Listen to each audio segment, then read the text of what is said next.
Hello， 大家好，我是催眠语。听我的故事睡不着，你来找我。今天我们来讲威尔士天空出现的黑色金字塔。在2016年的2月呢，宁静的威尔士小村庄彭塔克呢，被一连3日盘旋不去的这些各种军用的侦察机打破了平静。他们不曾降落，只是没日没夜的在空中划着诡异的圆圈，就在那儿转。当地的警方接到了数十通居民的询问电话，人们都想知道这些飞机的来历嘛，更想知道那3天3夜之中，空中到底出现了什么诡异的光芒，到底怎么回事？警方给出的解释是，可能在进行皇家空军的训练，而连他们自己呢都说不清楚。在2月26日的凌晨2点半呢，居民卡斯克拉克和邻居戴夫呢，已经连续几天盯着这些飞机了。这些军机无缘无故的就在村庄的上空盘旋，这本身就很不正常。然而就在这一刻呢，他们得到了答案，就是一个高达30层楼高的黑暗金字塔呢，无声无息的居然出现在了天空之中。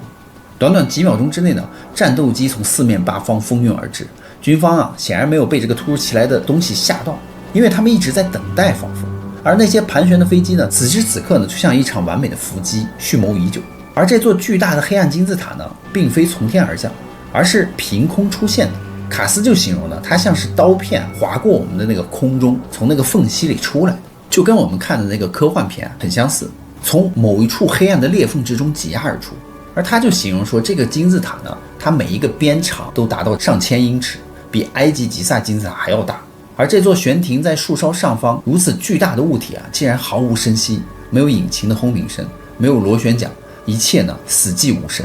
他说金字塔悬在空中略微倾斜，随后呢开始左摇右摆，如同摩天大楼就是上面的那个摆钟。这种不符合物理常识的摆动呢，让戴夫的手紧紧抓住了卡斯的手臂，全身颤抖。尽管卡斯试图拉住戴夫，但是他们最终呢还是朝着金字塔的方向走了过去。他说当时金字塔升至200英尺高空时候呢，发生了异变，就在短短3秒之内呢，气温下降了5摄氏度，而卡斯和戴夫都能够看出自己呼吸出了那种白气，一股来自于空气之外的寒意从他们的身体里渗透出来，让他们就感觉到彻骨的冰冷。然后当地的气象数据呢，居然证实了这一点，金字塔出现的瞬间呢，气温确实下降了5摄氏度。随后呢，金字塔的底部亮了起来，6盏白灯呢发出炙热的光芒。卡斯终于看清楚了它的表面是凹凸不平的，如同黑色的岩石雕刻而成，而非光滑的平面。紧接着呢，一个明亮的绿色物体从这个金字塔顶部射出，在空中任意飞行，似乎非常的焦躁不安。与此同时呢，金字塔下方并发出了那种粗重而持久的闪电，每道闪电呢持续2到3秒。这些闪电并非随机发射，它们精准地击中了田地里特定的地点，仿佛在搜寻着什么。此时他们看到4架 C-17 的运输机低空向西方呼啸而过，这些尺寸长达174英尺，设计用来运载坦克的庞然大物竟然几乎擦过房顶的高度来飞行。而绿色的物体呢，向飞机开始闪烁，他们就说这不是攻击，仿佛像是一种信号，一个清晰的讯息，就说跟着我。随后呢，他们向西疾驰而去，直奔朗德桑特。他说这个 C-17 运输机猛地转向，紧随着那个光点逐渐的变得透明，紧追光点而去。而金字塔呢，逐渐开始变得透明，慢慢消失。就在金字塔消失之前呢，他说有数十个红色桶状物又从里面射出，散布在田野之中。其中2个停了下来，缓慢旋转，直到真正的面对这个卡斯和戴夫的时候，然后悬停在他们前方30英尺处，静静的观察着。卡斯和戴夫呢，也吓得不敢动弹。他说当时他们的身体好像完全被固定住了，他们只能转动眼珠子。而卡斯的手机也完全失效，不是没电，而是彻底的就是熄灭了。左边的红色的桶呢，缓缓靠近20英尺，然后10英尺。卡斯说他甚至能够看穿它。这个物体由半透明的红色玻璃制成，内部有数千个微小的光，就像那个电视机里的静电一样在旋转。而这些静电呢，并非随机的，它们混合重组，形成不断变化的图案。他说仿佛这个东西是活的。而右边的圆筒呢，是静静地看着卡斯，卡斯感觉呢，他正在研究他们。当时他们被吓坏了，他们说他们无能为力。而突然之间靠近的那个圆筒瞬间变成了绿色，像开关被波动一样，绿光就开始笼罩他们，带来了一种温暖而刺激的感觉。光呢射透了他们的皮肤骨骼，持续了约30秒。这个时间变得很奇怪，一切都像放起了慢动作那种。而绿光消退之后呢，卡斯整个人就开始变得不一样了。他说恐惧消失了，他感觉到精力充沛，头脑清醒，产生了一种强烈想要倾诉的一种冲动。而2个圆筒缓缓退后升高，然后向西飞去。也朝着那个朗德桑特方向走了。这个时候，卡斯活动了一下手指，戴夫摇了摇头，像是在清除耳朵里的水一样，他没有能动。但绿色的圆筒留下来了某些东西。多年以后呢，卡斯发现自己的神经系统正在产生一种持续的电信号，一种不该属于人类生物学中的那种重复式的信号。而且他说这种信号呢，不断的在激增和变化，仿佛他的身体正在给对方传输数据一样。与此同时呢，这个彭塔克警局的电话被打爆了，夜空中的光芒无处不在的军机震动房屋的低空飞行，就像是地震一样。凌晨3点钟呢，警方不堪负重，也没有办法。而随后呢，直升机加入了追踪，阿帕奇武装直升机以编队的形式呢，在这个彭塔克上空呼啸而过。但是这个时候呢，那些不明物体已经消失了，他们转向了朗德桑特，而沿着红色追筒相同路径开始追击呢，更多的战斗机抵达，向西方通通驶去。当时他们这里的村庄呢，仿佛被军机给彻底占领了，全部朝着同一个方向走。而卡夫和戴斯呢，也想跟随，但是威尔士的冬天树林里一片漆黑，没有路灯，乌云密布，他们什么也看不见，只能等到天亮再去。卡斯回到家后就感觉到奇怪而迷茫，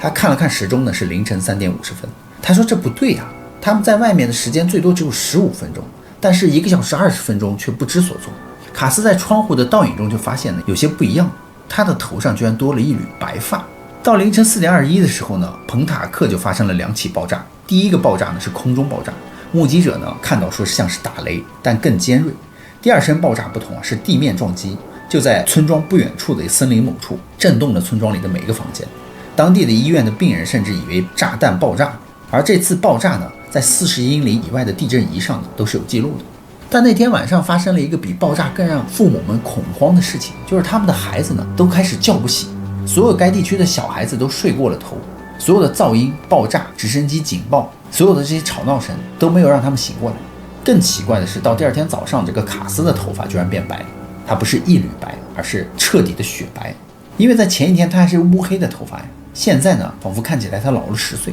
卡斯和戴夫的另一位邻居史蒂夫去查看了金字塔出现过的田野，他们预计呢会看到被闪电烧焦的地面，但一切呢都出乎意料，草地呢居然变成了棕色，灌木丛枯死，所有的金字塔下方的那个植物都被吸走了生命，仿佛都枯萎了。而田野旁边的树木呢也变得干枯无声。但更奇怪的事情还发生了，也就是说，只有在金字塔走过的那一片死枯的区域的地方，居然下着雪。但他们说那不是普通的雪，他们说雪花是微小的海绵状的颗粒，他们触摸之后还不会融化，而是直接消失。于是他们就开始开车向西呢，朝着朗德桑特的方向前进，沿着不明飞行物飞行的那个路径嘛。多年以来呢，当地人一直把这个旧电器扔在这个公共草地上，就像是一个巨大的垃圾场。洗衣机自行车、汽车零件的散落在旁边的公路上。但是今天呢，他们就看到了所有的一切都被整理的整整齐齐的堆放在路边。有人在该地区呢搜寻不明金属，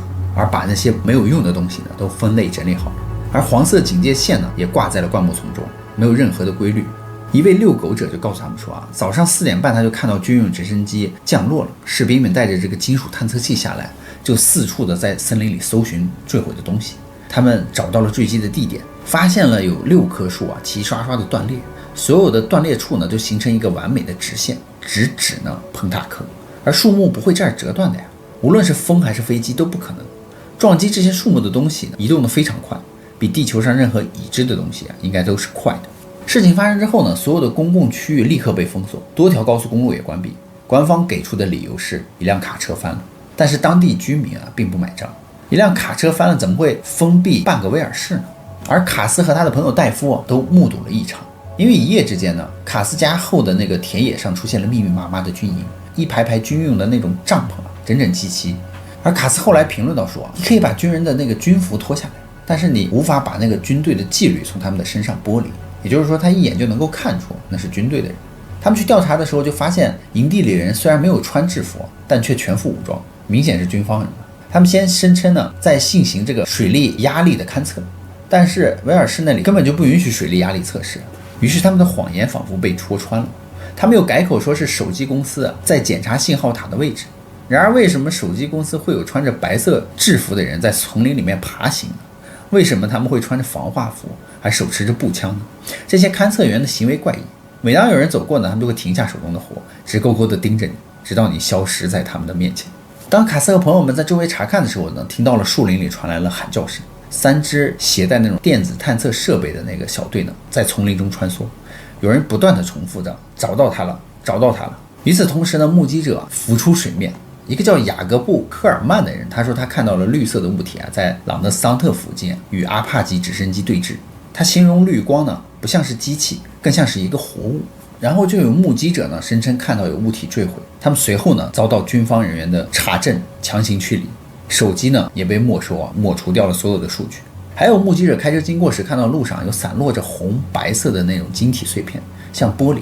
但更厚更重。